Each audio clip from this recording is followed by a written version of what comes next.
Praise Lord. കർത്താവിന്റെ പരിശുദ്ധമേറിയ നാമം വാഴ്ത്തപ്പെടുമാറാകട്ടെ. അനുഗ്രഹീത പ്രഭാതത്തിനായി നമുക്ക് ദൈവത്തിന് നന്ദി കരേറ്റാം. പ്രഭാതത്തിൽ എഴുന്നേറ്റ് ദൈവവചന കേൾവിക്കായി ദൈവപാതപടിയിരിക്കുന്ന എല്ലാ ദൈവമക്കൾക്കും വേഗം വരുന്നവനായ യേശുക്രിസ്തുവിന്റെ നിസ്തുല്യ നാമത്തിൽ സ്നേഹവന്ദനങ്ങൾ. തിരുവചന ചിന്തയ്ക്കായി ഇബ്രായ ലേഖനം 12-ാം അധ്യായം 19-ാമത്തെ വാക്യം. ആ ശബ്ദം കേട്ടവർ ഇനി ഒരു വചനവും തങ്ങളോട് പറയരുതെന്ന് അപേക്ഷിച്ചു. നമ്മൾ ആ അധ്യായം വായിക്കുമ്പോൾ, അതിന്റെ മുൻപോട്ടുള്ള വേദഭാഗങ്ങൾ നമ്മൾ വായിക്കുമ്പോൾ ഒരു കാര്യം നമുക്ക് മനസ്സിലാകും. ദൈവത്തെ നിരസിക്കുന്നതിനെതിരായ മുന്നറിയിപ്പ് നമുക്കവിടെ കാണുവാൻ കഴിയും. ഇന്ന് ഈ വോയിസ് മെസ്സേജുകളുടെ കാലമാണല്ലോ. വാട്സാപ്പിലും മെസ്സഞ്ചറിലും ഒക്കെ സമയഭേദമന്യേ പലരും വോയിസ് മെസ്സേജ് അയക്കുകയാണ്. സന്ദേശം ലഭിക്കേണ്ട വ്യക്തിയെ ലൈനിൽ കിട്ടിയില്ലെങ്കിലും കാര്യങ്ങൾ സംസാരിക്കും. അപ്പോൾ അതിന് നിമിഷങ്ങൾക്കുള്ളിൽ ലോകത്തിന്റെ മറ്റൊരു കോണിൽ സന്ദേശം എത്തിക്കഴിഞ്ഞു. ഒരിക്കലും നിഷേധിക്കാൻ കഴിയാത്ത വണ്ണം പലതും തെളിവുകളായി മാറിക്കൊണ്ടിരിക്കുകയാണ്. ഇന്റർനെറ്റ് യുഗത്തിന്റെ വളർച്ച മറ്റൊരു ലോകം സൃഷ്ടിക്കുന്നു. ഇതിന്റെ എല്ലാം തുടക്കം ഒരു വോയിസ് മെസ്സേജിൽ നിന്നാണ്. ഒരു വോയിസ് മെസ്സേജിൽ തുടങ്ങി മറ്റൊരു വോയിസ് മെസ്സേജിൽ അവസാനിക്കുന്ന മനോഹരമായൊരു പുസ്തകമാണ് ബൈബിൾ. തുടക്കം മുതൽ ഒടുക്കം വരെ തിരുവഴുത്തിൽ വോയിസ് മെസ്സേജുകളുടെ പരമ്പരയാണ്. ഉണ്ടാകട്ടെ എന്ന ശബ്ദം, ആ ശബ്ദത്തിൽ ആരംഭിച്ച് ഇതാ ഞാൻ വേഗം വരുന്നു എന്ന ശബ്ദത്തിൽ പര്യവസാനിക്കുകയാണ്. ഉലകത്തിന്റെ ഉൽപ്പത്തിയും ജീവജാലങ്ങളുടെ സൃഷ്ടിയും അത്യുന്നതന്റെ വോയിസ് മെസ്സേജിൽ ഉളവായതാണ്. ഒരു ശബ്ദം കൊണ്ട് ഇവ കഴിയുമോ? അങ്ങനെ ചിലർ വേണമെങ്കിൽ ചോദിക്കാം. ഒരു രാജ്യത്തിരുന്നു കൊണ്ട് മറ്റൊരു രാജ്യത്തുള്ള കെട്ടിടത്തിന്റെ ഒരു ഭാഗം പോലും നീക്കുവാൻ റിമോട്ട് വഴി നീക്കുവാനും നിയന്ത്രിക്കുവാനും പറ്റുന്ന സജ്ജീകരണങ്ങൾ വരെ ആധുനിക സയൻസ് കണ്ടുപിടിച്ചു കഴിഞ്ഞു. സംശയമുള്ളവരാണെങ്കിൽ നമുക്കത് ചെക്ക് ചെയ്യുവാൻ കഴിയും. അങ്ങനെയെങ്കിൽ സർവശക്തനായ ദൈവത്തിന് തന്റെ ശക്തിയുള്ള വചനത്താൽ സകലതും ഉളവാക്കാൻ കഴിയും. നമ്മളൊരു വ്യക്തിക്ക് വാട്സാപ്പിൽ വോയിസ് മെസ്സേജ് അയച്ചാൽ മനഃപൂർവ്വം ഡിലീറ്റ് ചെയ്യാതിരുന്നാൽ ദിവസങ്ങളും ആഴ്ചകളും കഴിഞ്ഞ് കേൾക്കുവാൻ കഴിയും. അല്പസമയം ചെലവഴിക്കണമെന്നേ ഉള്ളൂ. സ്വർഗത്തിലെ പിതാവ് തന്റെ മക്കൾക്ക് അയച്ചിരിക്കുന്ന വോയിസ് മെസ്സേജ് കേൾക്കാൻ വചനത്തിന് മുമ്പിൽ ഏതാനും സമയം ചെലവഴിക്കാൻ തയ്യാറാകണം. നമ്മൾ ജീവിതത്തിൽ വലിയ വ്യതിയാനങ്ങൾ ഉണ്ടാകും. രാവിലെ ഉണർന്ന ഉടനെ നമ്മുടെ സ്നേഹിതർ അയച്ചിരിക്കുന്ന വോയിസ് മെസ്സേജുകൾ പലരും വാട്സാപ്പിൽ നോക്കാറുണ്ട്. എത്ര ജിജ്ഞാസയോടെയാ നമ്മൾ ആ മെസ്സേജുകളൊക്കെ കണ്ണു തുറന്നാൽ ഉടനെ ഫോണിലേക്ക് നോക്കുന്നത്. അത്രയും വലിയ ജിജ്ഞാസ തിരുവചനം ധ്യാനിക്കാൻ ഉണ്ടാകുന്നോ എന്നുള്ളത് സംശയമാണ്. വേറൊരു ഭൂഖണ്ഡത്തിലിരിക്കുന്ന വ്യക്തികൾക്ക് അദൃശ്യമായ നെറ്റ് കണക്ഷനിലൂടെ അവരവരുടെ കരങ്ങളിൽ അത് ലഭിക്കത്തക്ക രീതിയിൽ നോക്കുക. നാം ആത്മനിറവിൽ പറയുന്ന ദൈവവചനത്തിന്റെ ശബ്ദം വർഷങ്ങൾ കഴിഞ്ഞാലും കേൾക്കുന്നവരുടെ ഹൃദയങ്ങളിൽ നിന്ന് മായുന്നില്ല. നമ്മൾ മറന്നാലും വചനം ക്രിയ ചെയ്തുകൊണ്ടിരിക്കും. ഉയരത്തിൽ നിന്നുള്ള വോയിസ് മെസ്സേജുകൾ അദൃശ്യ മണ്ഡലത്തിലെ നെറ്റ് കണക്ഷനിലൂടെ നമ്മിൽ എത്തിച്ചേരുകയാണ്. ദൈവാത്മാവിൽ ആത്മാവാകുന്ന ദൈവവുമായി നാം സന്ദേശങ്ങൾ കൈമാറുകയാണ്. അതുകൊണ്ടാണ് ആത്മാവിൽ പ്രാർത്ഥിപ്പീൻ എന്ന തിരുവെഴുത്ത് പറയുന്നത്. പ്രാർത്ഥനയിൽ അദൃശ്യ മണ്ഡലത്തിലെ ദൈവവുമായി നാം വോയിസ് മെസ്സേജ് അയക്കുകയാണ്. പുറമേയുള്ളവർക്ക് ഇത് മനസ്സിലാകില്ല.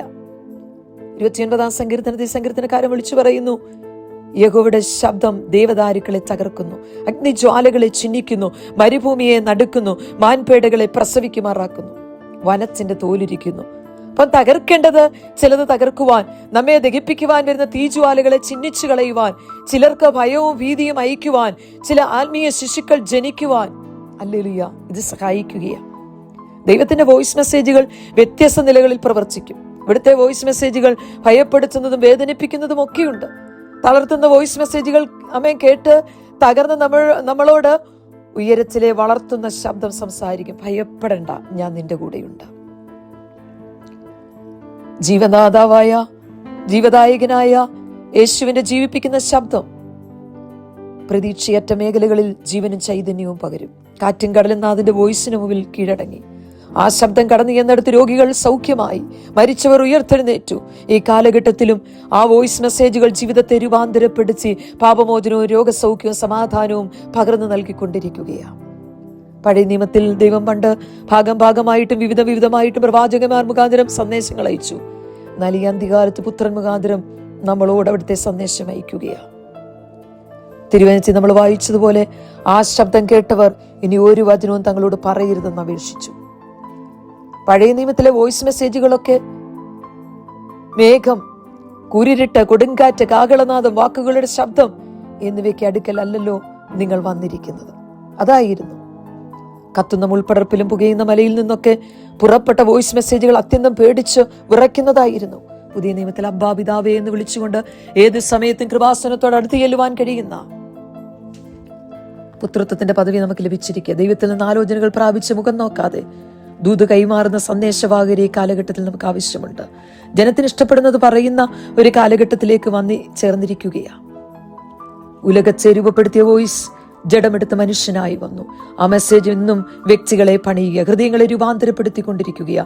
ഏതനിൽ മനുഷ്യ നീ എവിടെയെന്ന് വോയിസ് ഏതൻ പൂങ്കാവനം മുഴുവനും പ്രകമ്പനം കൊള്ളിച്ചു. പൈശാചിക ശക്തികൾ ജയഘോഷം മുഴക്കി. എന്നാൽ കാലത്തിന്റെ സമ്പൂർണതയിൽ സ്ത്രീയുടെ സന്തതിയായി ഭൂമിയിലേക്ക് വന്നവനായി ക്രിസ്തു കാൽവറിയിൽ സകലതും നിവൃത്തിയായി എന്നൊരു വോയിസ് മെസ്സേജ് പുറപ്പെടുവിച്ചപ്പോൾ ദുഷ്ടാത്മസേനകൾ അടിയറവച്ചു. മാനവജാതിക്ക് വീണ്ടെടുപ്പ് ലഭിച്ചു. ഹേ മരണമേ നിന്റെ ചെയ്യും എവിടെ? ഹേ പാതാളമേ നിന്റെ വിഷമുള്ളവിടെ? ഈ വോയിസ് മെസ്സേജ് സകല മനുഷ്യർക്കും പ്രത്യാശ ഹേതുവായി താമസം വിന ഒരു വോയിസ് മെസ്സേജ് കുഞ്ഞാടിന്റെ രക്തത്താൽ വീണ്ടെടുക്കപ്പെട്ട ദൈവജനം കേൾക്കാൻ പോകുക. ഇവിടെ കയറി വരുവീൻ, അമ്മേ, നമ്മുടെ പാപപ്രകൃതമുള്ള ശരീരം മാറി അവിടെ നിന്ന് കർത്താവായി യേശു ക്രിസ്തു രക്ഷിതാവായി വരുമെന്ന് നമ്മൾ കാത്തിരിക്കുന്നു.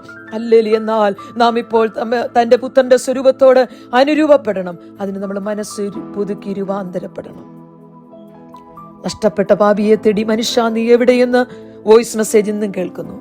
ആ ശബ്ദത്തിന് മുമ്പിൽ ഹൃദയവാതിൽ തുറന്നു കൊടുക്കാൻ തയ്യാറാണെങ്കിൽ പാപക്കറകളെ കഴുകി മക്കളാക്കുവാൻ സ്വർഗത്തിലെ പിതാവിന് മനസ്സാ. മരണത്തെ ജയിച്ചുയർത്തെഴുന്നേറ്റ് ക്രിസ്തു പറയുന്നു, ഞാൻ നിങ്ങൾക്ക് വേണ്ടി സ്ഥലമൊരുക്കുവാൻ പോകുന്നു. ഈ വോയിസിൽ നമ്മൾ മുറുകെ പിടിച്ചിരിക്കുക. അന്ന് നമ്മുടെ കണ്ണുനീർ, അമേൻ, ഹല്ലേലൂയ, ഈ കണ്ണിൽ നിന്ന് അവൻ തുടച്ചു കളയും. അതാണ് നമ്മുടെ ഭാവി പ്രത്യാശ. കാഹളത്തിന്റെ ശബ്ദം വാനിൽ മുഴങ്ങാറായി നമുക്കൊരുങ്ങാം, നമ്മെ തന്നെ ഒരുക്കാം. ഈ വചനങ്ങളാൽ ദൈവം നമ്മെ അനുഗ്രഹിക്കട്ടെ.